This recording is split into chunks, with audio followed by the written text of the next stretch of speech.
Welcome to విధాత. కాంగ్రెస్ ప్రభుత్వం అధికారంలోకి వచ్చిన 2.5 సంవత్సరాల తర్వాత జర్నలిస్టులకు అక్రిడేషన్ కార్డులు ఇచ్చేందుకు దరఖాస్తులను ఆహ్వానించింది. ఈ దరఖాస్తులను ఆహ్వానించిన తీరు చూస్తే జర్నలిస్టులకు అక్రిడేషన్లు ఇచ్చేందుకు కాదు, జర్నలిస్టులు కాదని తిరస్కరించేందుకు సూచించిన విధంగా కనిపిస్తుంది. ఒకవైపు సమాచార శాఖ మంత్రి పొంగులేటి శ్రీనివాసరెడ్డి 45,000 అక్రిడేషన్ కార్డులు రాష్ట్రంలో ఇస్తానని ప్రకటించారు. వాస్తవంగా అన్ని అక్రిడేషన్ కార్డులు నిజంగా జర్నలిస్టులకు అవసరం అవుతాయో లేదో కానీ దాదాపు పత్రికా రంగంలో 20-30 సంవత్సరాలు హైదరాబాద్ కేంద్రంగా రిపోర్టర్లుగా, డెస్క్ జర్నలిస్టులుగా వివిధ హోదాల్లో పనిచేసి రిటైర్ అయినటువంటి వాళ్ళకి వివిధ హోదాల్లో పనిచేసి ప్రధాన పత్రికల్లో బయటకు వచ్చి ఫ్రీలాన్స్ జర్నలిస్టుగాను లేకపోతే తమకు సంబంధించిన ప్లాట్ఫామ్స్ సొంతంగా ఏర్పాటు చేసుకొని ఎవరి ప్రోద్బలము ఎవరి ప్రోత్సాహం లేకపోయినా సొంతంగా జర్నలిజం మీద మమకారంతో పనిచేస్తున్నటువంటి జర్నలిస్టులకు వీళ్ళు జర్నలిస్టులు కాదు, వీళ్ళకు అక్రిడేషన్లు అవసరం లేదు అన్నటువంటి తీరుగా వాళ్ళ అప్లికేషన్లనే తిరస్కరించే పద్ధతిలో ఈ అప్లికేషన్స్ ఇచ్చే విధానం ఉన్నది అని చెప్పి జర్నలిస్టులు మొత్తం కూడా తీవ్ర అసహనం వ్యక్తం చేస్తున్నారు. ప్రధాన పత్రికలైనటువంటి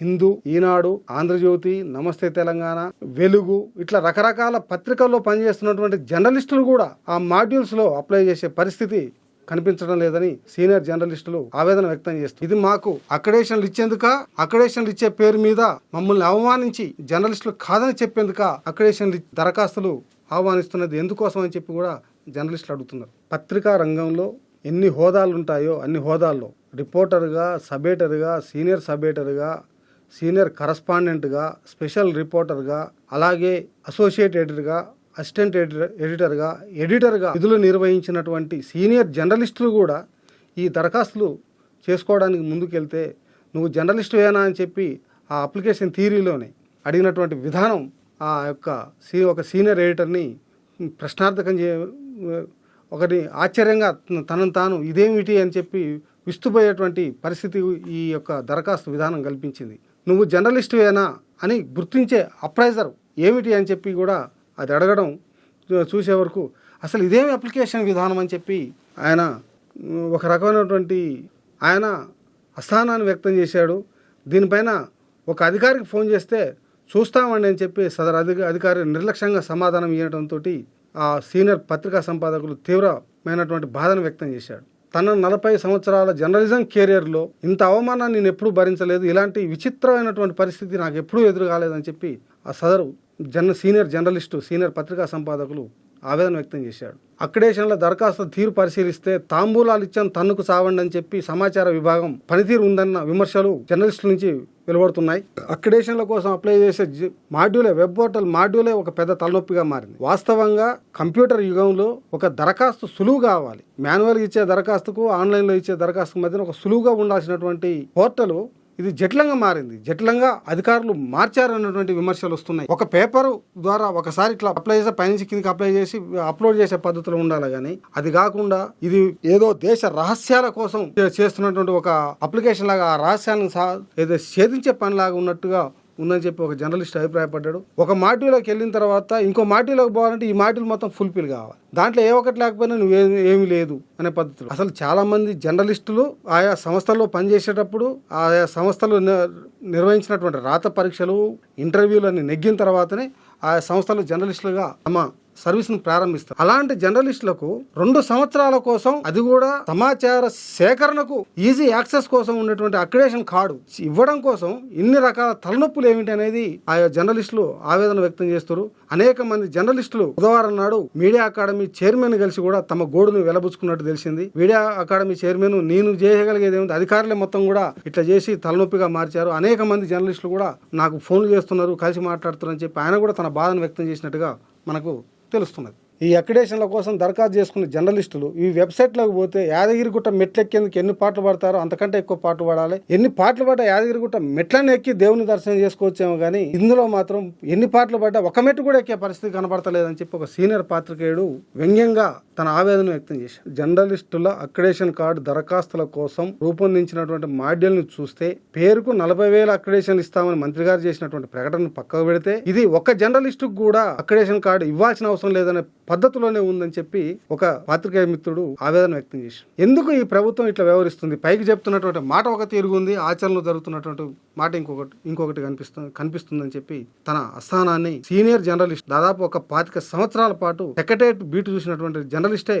దీన్ని చూసి ఆవేదన వ్యక్తం చేశారు. అక్రిడేషన్ కోసం దరఖాస్తు చేసుకునే మాడ్యూల్ ఏ విధంగా ఉందంటే, తొలుత వెబ్సైట్ ఓపెన్ చేసిన తర్వాత మొబైల్ నెంబర్ నమోదు చేసుకుంటే ఓటీపీ వస్తుంది. ఓటీపీ నమోదు చేసిన తర్వాత మరో విండో కనిపిస్తుంది. ఈ విండోలో accreditation type, basics details, professional details, accreditation details పేరుతో 4 దశలు వస్తాయి. ఒక దశ నుంచి మరో దశకు చేరుకోవడానికి అనేక షరతులు పెట్టారు. ఉదాహరణకు 25 సంవత్సరాల అనుభవం ఉన్న వర్కింగ్ జర్నలిస్ట్ నమోదు చేసుకోవాలంటే తొలుత ఫ్రీలాన్సర్, ఆ తర్వాత కరస్పాండెంట్, ఆ తర్వాత స్టేట్ కార్డ్ అని వివరాలు నమోదు చేయాలి. ఆ తర్వాత కంటిన్యూ బటన్ నొక్కితే బేసిక్ డీటెయిల్స్, ఆ తర్వాత రెసిడెన్స్ అడ్రస్ వివరాలు నమోదు చేయాలి. ప్రొఫెషనల్ డీటెయిల్స్ లో ఎన్ని సంవత్సరాల నుంచి పనిచేస్తున్నారో ఆ వివరాలు తెలియజేయాలి. ఇందుకు సంబంధించిన నియామక ఉత్తర్వులు అప్లోడ్ చేయాల్సి ఉంటుంది. అపాయింట్మెంట్ ఆర్డర్లు, విద్యార్హతలు ఇవెక్కడివి? రాష్ట్రంలో 2-3 పత్రికలు తప్ప మెజారిటీ దినపత్రికలలో అపాయింట్మెంట్ లెటర్లు ఇచ్చిన పరిస్థితి లేదు. వాస్తవంగా తెలుగు జర్నలిజం అనేక సంవత్సరాల ఒక విచిత్రమైనటువంటి పరిస్థితిని ఎదుర్కొంటున్నది. చాలా పత్రికలలో అపాయింట్మెంట్ లెటర్లు ఉండవు, ఎలాంటి పరిస్థితి ఉండదు. అట్లాంటి దాంట్లో అపాయింట్మెంట్ లెటర్లు, రిలీవింగ్ లెటర్లు ఇవన్నీ కూడా అడుగుతాం. ఉదాహరణకు వార్తాపత్రికలో ఉన్నటువంటి వాళ్ళు చాలామంది అపాయింట్మెంట్ లెటర్ లేవు. వార్తాపత్రిక నుంచి ఆంధ్రజ్యోతి రీఓపెన్ అయినప్పుడు ఆంధ్రజ్యోతికి పోయారు. చాలా మందికి రిలీవ్ లెటర్లు ఎవరు ఇవ్వలే, ఇక్కడ మానేసిరు, అక్కడికి పోయి జాయిన్ అయ్యారు. ఆంధ్రజ్యోతి నుంచి సాక్షిలో పోయినప్పుడు కూడా అదే పద్ధతిలో జరిగింది. సాక్షి నుంచి ఇంకో పత్రిక వచ్చినప్పుడు కూడా, నమస్తే తెలంగాణ వచ్చినప్పుడు కూడా అదే పద్ధతి జరిగింది. అసలు ఎక్కడ రిలీవింగ్ లెటర్లు తీసుకున్నటువంటి పరిస్థితి చాలా మంది జర్నలిస్టులకు లేనే లేదు. ఇలాంటి పరిస్థితుల్లో అపాయింట్మెంట్ ఆర్డర్లు, రిలీవింగ్ లెటర్లు అసలు ఎక్కడి నుంచి తీసుకొచ్చి జర్నలిస్టులు ఇవ్వగలరు? దీన్ని తీసుకొచ్చి పెట్టడం అంటేనే ఈ జర్నలిస్టులందరినీ కూడా అక్రిడేషన్ కార్డులు దూరం చేయడం అనేది పెద్ద చర్చ జరుగుతుంది. ఇది ప్రభుత్వానికి మంచి పేరేమో కానీ చెడ్డ పేరు మాత్రం కావాల్సినంత తీసుకొచ్చి పెట్టుద్దని చెప్పి జర్నలిస్టులు మాట్లాడుతున్నారు. వాస్తవంగా అపాయింట్మెంట్ లెటర్లు చాలా మంది జర్నలిస్టులకు లేవనే విషయం కూడా సమాచార శాఖలో పనిచేస్తున్నటువంటి అధికారులకు తెలుసు. ఎందుకంటే ఈ అధికారులు జర్నలిస్టులతోటి రెగ్యులర్ సంబంధాలు ఉన్నటువంటి అధికారులే. వాళ్ళ జీతాలు లేని జర్నలిస్టులు కూడా అనేక మంది జర్నలిస్టులకు సకాలంలో జీతాలు రాలే. అలాంటి జర్నలిస్టులు కూడా వీళ్ళ దగ్గర బాధలు ఎలుబుచ్చుకున్నటువంటి వాళ్ళే. వీళ్ళకి అన్ని తెలిసి కూడా వీళ్ళకి ఎందుకు ఇవ్వాలి, వీళ్ళకి అక్రిడేషన్ కార్డులో రావాల్సిన అవసరం ఏముంది, అవసరమా, మేము ఎందుకు ఇవ్వాలి? వీళ్ళేదో ఉదాత్తంగా దాన ధర్మం చేస్తున్నటువంటి పద్ధతిలో ఫీల్ అయ్యి రూపొందించినటువంటి వెబ్సైట్ మాడ్యూల్ లాగానే జర్నలిస్టు సర్కిల్స్ లో ఇది చర్చ తీవ్ర స్థాయిలో జరుగుతుంది. సర్టిఫికెట్లకు సంబంధించిన విషయాన్ని మనం ఒకసారి పరిశీలిద్దాం. గతంలో అనేక ప్రజా ఉద్యమాలలో పాల్గొన్నటువంటి వాళ్ళు సామాజిక, రాజకీయ, చారిత్రక అనేక అంశాలపైన లోతైనటువంటి అవగాహన ఉన్నటువంటి వాళ్ళు ఎవరికి ఎలాంటి సర్టిఫికెట్లు కూడా ఉన్నాయో లేవో తెలియదు. వాళ్ళు ఎడిటర్లుగా పనిచేశారు, బ్యూరో చీఫ్లుగా పనిచేశారు, పెద్ద పెద్ద స్థాయిల్లో పనిచేసి రిటైర్ అయినటువంటి వాళ్ళు ఉన్నారు. ఇప్పుడు అలాంటి జర్నలిస్టుల్ని ఇవాళ సర్టిఫికెట్ల పేరు మీద ఇవాళ సర్టిఫికెట్లు అప్లోడ్ చేయడం అంటే అవమానం. సంస్థలు తీసుకునేటప్పుడు ఆయా సంస్థలు వీళ్ళ అర్హతల్ని, వీళ్ళ ప్రామాణికతని, వీళ్ళ నాలెడ్జ్ని, వీళ్ళకు ఉన్నటువంటి అవగాహనని, వీళ్ళకు ఉన్నటువంటి విశ్లేషణ తీరుని చూసి పత్రికలు రిక్రూట్ చేసుకుని మీరిచ్చే 2 సంవత్సరాల అక్రిడేషన్ కోసం నువ్వు సర్టిఫికెట్ పెట్టు అంటే నువ్వు జీతం ఇస్తున్నావా, ఏమైనా ఉద్యోగం ఇస్తున్నావా? వీళ్ళ సర్టిఫికెట్ వెరిఫై చేయడానికి జర్నలిస్టుగా ఇతను జర్నలిస్టు అని మేనేజ్మెంట్ గుర్తిస్తాయి. వివిధ పత్రికల్లో జర్నలిస్టుగా పనిచేసి బయటకు వచ్చిన వాళ్ళే ఫ్రీలాన్సర్గా చేస్తారు, లేదంటే రిటైర్డ్ జర్నలిస్ట్ ఉంటారు. వాళ్ళకి ఇచ్చే కార్డు కోసం గౌరవంగా ఇతను జర్నలిస్టే అని చెప్పడం కోసం నువ్వు ఇచ్చే కార్డు కోసం ఇన్ని రకాల ఇబ్బందులు, ఇన్ని రకాల శల్య పరీక్షలు, శీల పరీక్షలు, దాదాపు 20-30 సంవత్సరాలు ఉద్యమం జర్నలిస్టు గా పనిచేసినటువంటి వాళ్ళు ఇవాళ శీల పరీక్ష చేసుకోవాలన్నా, శల్య పరీక్ష చేసుకోవాలని చెప్పి ఒక సీరియస్ జర్నలిస్టు తీవ్ర ఆగ్రహం వ్యక్తం చేశాడు ఈ యొక్క తీరు పట్ల. ఫ్రీలాన్స్ జర్నలిస్టుల అంశాలను మనం ఒకసారి పరిశీలిస్తే వివిధ ప్రధాన పత్రికల్లో దాదాపు 25 సంవత్సరాలు, 15 సంవత్సరాలు, 25 సంవత్సరాలు, 30 సంవత్సరాలు పనిచేసినటువంటి జర్నలిస్టులు కూడా ఆయా సంస్థలు కొన్ని రాజకీయ పార్టీలకు అనుకూలంగా వ్యవహరిస్తున్నాయన్న కారణంతో కావచ్చు, జర్నలిస్టుగా నా అభిప్రాయాన్ని వెలువరించే స్వేచ్ఛ లేదనే భావించే కావచ్చు, ఆయా సంస్థల నుంచి స్వచ్ఛందంగా బయటకు వచ్చిన తర్వాత ఇప్పుడున్నటువంటి ఇంటర్నెట్ యుగాన్ని చేసుకొని వెబ్సైట్లు నిర్వహిస్తున్నారు, వెబ్సైట్లు నడుపుకుంటున్నారు. అట్లా దాదాపు రాష్ట్రంలో చాలా మంది సీనియర్ జర్నలిస్టులు 10ల కొద్దీ జర్నలిస్టులు వెబ్సైట్లు నిర్వహిస్తున్నారు, ఈ పేపర్లు నడుపుకుంటున్నారు. సొంతంగా ఎవరు వాళ్ళకి పెట్టుబడులు పెట్టే వాళ్ళు, వాళ్ళకి జీతాలు రావు. అయినా జర్నలిజం మీద మక్కువతోటి సమాజంలో ఒక విశ్లేషణ సమాజం పైన ఒక విశ్లేషణ చేయాల్సినటువంటి అవసరం ఉంది అనేటువంటి దాన్ని గుర్తించి రైతాంగ సమస్యలు గాని, నిరుద్యోగ సమస్యలు గాని, ఉద్యోగులకు సంబంధించిన సమస్యలు గాని, విద్యార్థులకు సంబంధించిన సమస్యలు గాని, ఇట్లా వివిధ సమస్యల మీద అధ్యయనం చేసి విశ్లేషణ చేసి ఆర్టికల్స్ వాళ్ళ యొక్క వెబ్సైట్లలో రాస్తారు. తెలుగు జర్నలిజంలో వెబ్సైట్ లో గానీ ఎక్కడ గానీ కింద పేర్లు పెట్టుకునేటువంటి ఆలోచన గానీ ఏది కూడా రాదు. ఆ వెబ్సైట్ పేరు వస్తే చాలనే పద్ధతిలో రాసుకునే వాళ్ళు ఉంటారు. అట్లాంటి జర్నలిస్టులకు నువ్వు ఫ్రీ ఆ యొక్క వెబ్సైట్ల పేరు మీద అక్రిడేషన్ కార్డు ఇవ్వడానికి నిరాకరి. మేము ఎంచుకున్న 10 మందికే ఇస్తాం, 5కే ఇస్తాం, ఒక్కొక్కటే ఇస్తాం, 2 ఇస్తాం అని మాట్లాడతారు. ఇలాంటి వాటిల్లో ఒక 2-3 సీనియర్ జర్నలిస్టులు, ఒక 4-5 సీనియర్ జర్నలిస్టులు కలిసి పనిచేస్తున్నటువంటి వాళ్ళకి వాళ్ళ బయలుని పేర్లతోనే ఎక్కడ వార్తలు రాయరు. వాళ్ళ వెబ్సైట్లలో అప్లోడ్ చేసుకుంటారు. అట్లా ఒక ముద్ర ఉన్నది, ఓ విధాత ఉన్నది, అట్లా రకరకాల అవి ఉన్నాయి. వీటికి ఇవ్వడానికి వీళ్ళకు ఫ్రీలాన్స్కి ఇవ్వరు, ఆ వెబ్సైట్లకు ఇవ్వరు. మేము ఇవ్వము, మీరు ప్రధాన పత్రికల్లో రాయాలంటారు. వీళ్ళ వెబ్సైట్లో రాసుకుంటారు, కానీ ప్రధాన పత్రికల్లో ఏ విధంగా రాస్తారు? ప్రధాన పత్రికల్లో తన పాలసీకి అనుకూలంగా రాసుకుంటారు కావచ్చు. ఈ విశ్లేషణ ఎందుకు రాసుకుంటారు? దీన్ని కూడా గుర్తించకుండా మీరు ప్రధాన పత్రికల్లో మీరు మీ బయలులైన పేరుతోటి వార్తలు ఉండాలి, మీ బయలులైన పేరుతో రాతలు ఉండాలి. అప్పుడే మిమ్మల్ని జర్నలిస్ట్గా గుర్తిస్తామంటే ఇక్కడ ఉండి ఒక విశ్లేషణ చేసుకొని రాసుకునే జర్నలిస్టులు, వివిధ పత్రికల్లో పనిచేసి వచ్చి రాసుకుంటున్నటువంటి జర్నలిస్టులు వీళ్ళు జర్నలిస్టులు కాదా? ఎందుకు ఇట్లా జర్నలిస్టులే స్వయంగా నిర్వహించుకుంటున్నటువంటి వెబ్సైట్లను గుర్తించడానికి ఈ ప్రభుత్వం నిరాకరిస్తుంది, ఈ సమాచార శాఖ నిరాకరిస్తుంది. ఇది కూడా జర్నలిస్టులకు అక్రిడేషన్ కార్డులను నిలువరించే కుట్రలో భాగమైనటువంటి చర్చ కూడా జరుగుతుంది.